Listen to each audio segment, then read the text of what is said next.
Good morning students. Class 8th की बात कर रहा हूँ मैं। एसएसटी में हिस्ट्री में first chapter the advent and expansion of the British power in India, इसको हमने कुछ पैराग्राफ्स इसके हमने पढ़े थे और किस तरह अंग्रेज़ों का एक्सपेंशन हुआ, विस्तार हुआ भारत में, उनकी शक्तियों का कैसे विस्तार हुआ, कैसे उन्होंने अपने आप को स्थापित किया, इसके बारे में हमने पढ़ा था। और हमने पढ़ा था कि पुर्तगीज़ व्यापारी कैसे इंडिया में आए थे, डच इंडिया में कैसे आए थे, उन्होंने क्या किया, एंड ब्रिटिशर्स अंग्रेज जो है वो इंडिया में आए थे, उन्होंने कैसे स्थापित किया, क्या नहीं किया, ये हमने पढ़ा था। अब आगे हम पढ़ेंगे expansion of East India company in India. Expansion means होता है विस्तार। ईस्ट इंडिया कंपनी का भारत में कैसे विस्तार हुआ, इसके बारे में हम अब पढ़ेंगे। पेज नंबर 4 आप अपनी बुक ओपन करके रखें अपने पास, उसमें पढ़ते जाएं। जो मीनिंग्स आपको नहीं समझ में आ रहे हैं उन पर टिक मार्क करें और बाद में आप मुझसे पूछ सकते हैं। तो हम इस चैप्टर को रीड कर रहे हैं, इस पैराग्राफ को, expansion of East India company in India. अब हम इसको स्टार्ट करेंगे, आप ध्यान से पढ़ें। The East India Company started trading in India. The East India Company started trading in India. East India Company ने स्टार्ट ट्रेडिंग मतलब व्यापार शुरू किया इंडिया में, but failed to establish business, पर वह बिजनेस को स्थापित करने में, अपने व्यापार को स्थापित करने में फेल्ड हो गई। सेंटर और कॉलोनी इन इंडिया, भारत के सेंटर में, केंद्र में और कॉलोनी में। Jahangir granted permission to the company to open business center in Surat in 1613। Jahangir जो उस समय मुगल शासक था, जहांगीर ग्रांटेड परमिशन, उसने परमिशन दी to the company to open, company को स्थापित करने के लिए, ओपन करने के लिए business center at Surat, Surat में बिजनेस सेंटर बनाने के लिए इन 1613, 1613 में। Sir Thomas row was sent as envoy of King James I to India to meet Mughal Emperor for trading purpose। Sir Thomas Roe ने सेंट किया, भेजा, इन्वॉय मतलब उनका राजदूत भेजा, ऑफ किंग्स जेम्स फर्स्ट का, टू इंडिया, कहाँ भेजा, भारत में भेजा, meet Mughal emperor for trading purpose, Mughal शासक से मिलने के लिए, ताकि वो अपने व्यापार को स्थापित कर सके। Sir Thomas Roe spent his time, sir Thomas Roe ने बहुत सारा टाइम खर्च किया, स्पेंड किया, बिताया Mughal court between 1615 to 1619। Mughal court में, मुगल दरबार में उन्होंने अपना समय बिताया। कब बिताया, 1615 से 1619 के बीच का समय। He got approval from Jahangir to establish business center in different part of the Mughal Empire। He got approval, उसने अप्रूवल लिया, अनुमोदन ले लिया फ्रॉम जहांगीर, जो मुगल शासक जहांगीर था, उससे एस्टेब्लिश बिजनेस, बिजनेस को स्थापित करने के लिए centres in different parts of the Mughal empire, कि जहां भी मुगल राज्य है वहां पर अलग अलग जगहों पर उसने बिजनेस, व्यापार स्थापित करने के लिए परमिशन ले लिया, अप्रूवल ले लिया, अनुमोदन ले लिया। And soon British East India company open its business center at Surat, और बहुत ही जल्दी ब्रिटिश ईस्ट इंडिया कंपनी ने अपना व्यापारिक केंद्र सूरत में स्थापित कर दिया। एट सूरत, आगरा, आगरा में भी स्थापित किया, अहमदाबाद में भी स्थापित किया, भरूच में भी स्थापित किया। When Emperor Charles II of England was married to Princess Catherine of Portugal in 1668, when, जब एम्परर शासक चार्ल्स सेकेंड की शादी हुई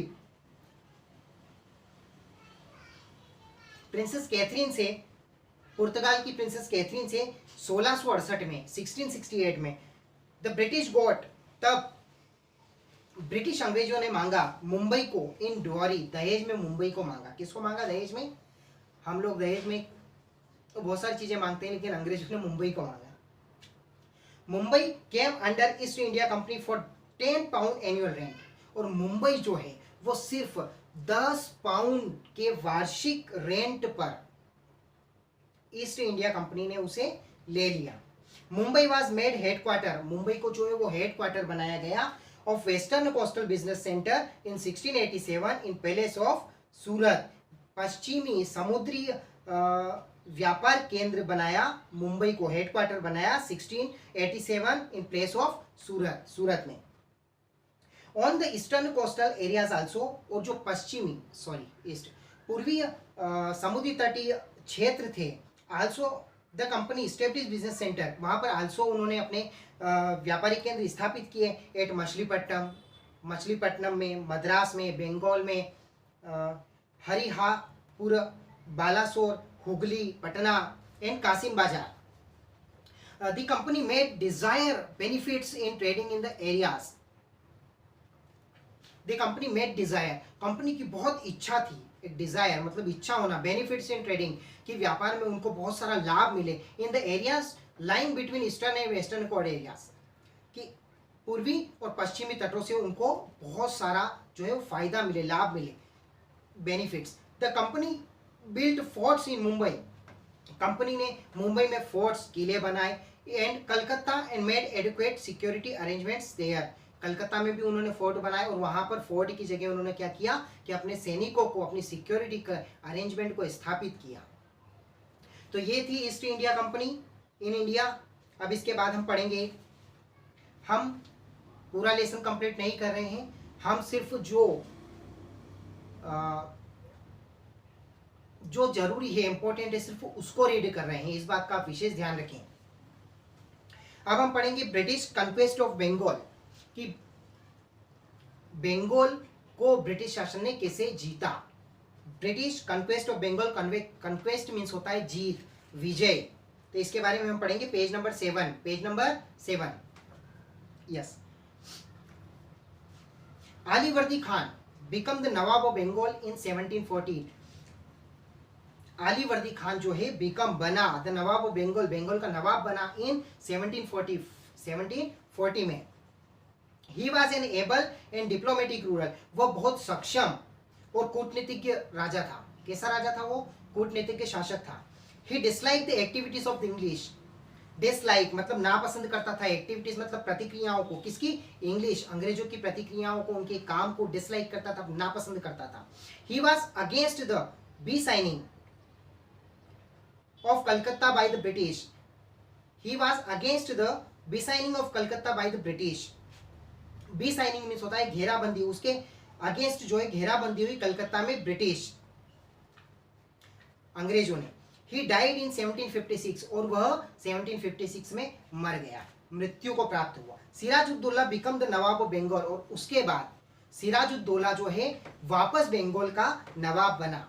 शौकत जंग सन ऑफ घसीटी बेगम, शौकत जंग सन ऑफ घसीटी बेगम, घसीटी बेगम का पुत्र शौकत जंग, एल्डेस्ट डॉटर ऑफ अलवर्दी। घसीटी बेगम जो है एल्डेस्ट डॉटर ऑफ अलवर्दी, जो बड़ी लड़की थी अलवर्दी खान की। Himself wanted to be nawab as he got support from Diwan Rajballabh. वह राजवल्लभ के सपोर्ट से, उसके क्या बोलना चाहिए, उसके सपोर्ट से वो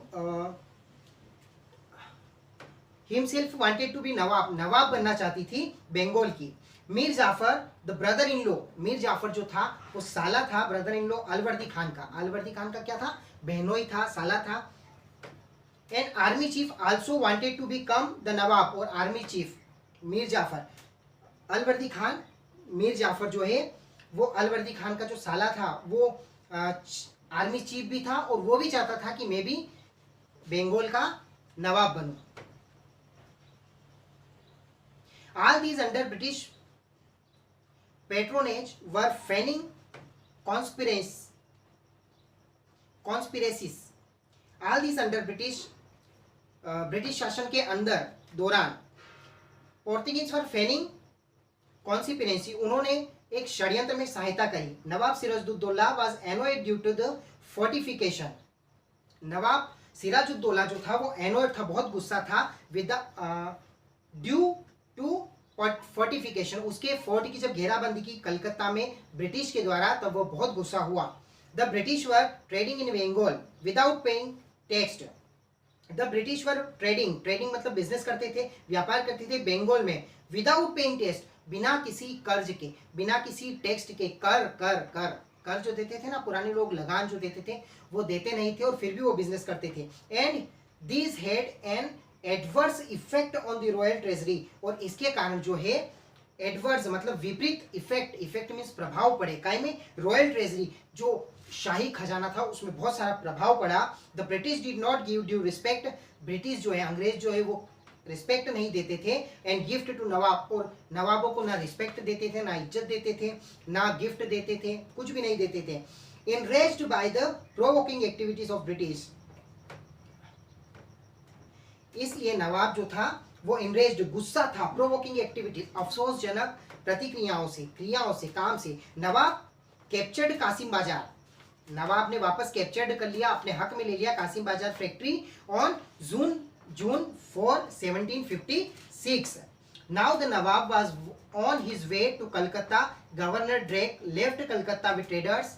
जब नवाब ने वापस कलकत्ता को अपने अधीन लिया तो governor Drake left Calcutta with traders, तो गवर्नर ड्रेक ने अपने साथियों के साथ में, अपने व्यापारियों के साथ में कलकत्ता को छोड़ दिया।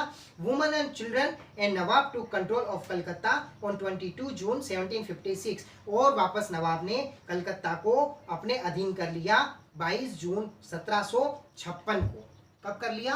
22 जून 1756 को।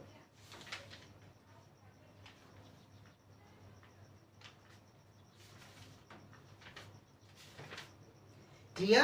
तो ये हमने पढ़ा ब्रिटिश कन्क्वेस्ट ऑफ बंगाल, एक पैराग्राफ हमने ये पढ़ा है, East India company trade with India, एक expansion of East India company in India, और उसके बाद हमने पढ़ा British conquest of Bengal.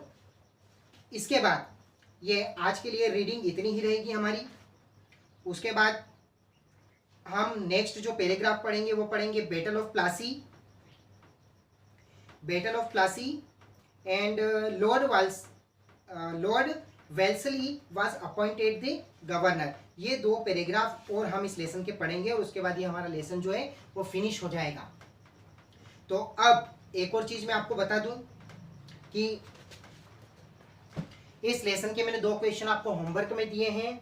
Question number 1 और 2 आपने कर लिया था 2 टाइम्स। अब क्वेश्चन नंबर 3 और 4, लेसन फर्स्ट हिस्ट्री का क्वेश्चन नंबर 3 और 4 आपको 2 टाइम्स वर्क में करना है, 2 टाइम्स वर्क में करना है। क्वेश्चन क्या है?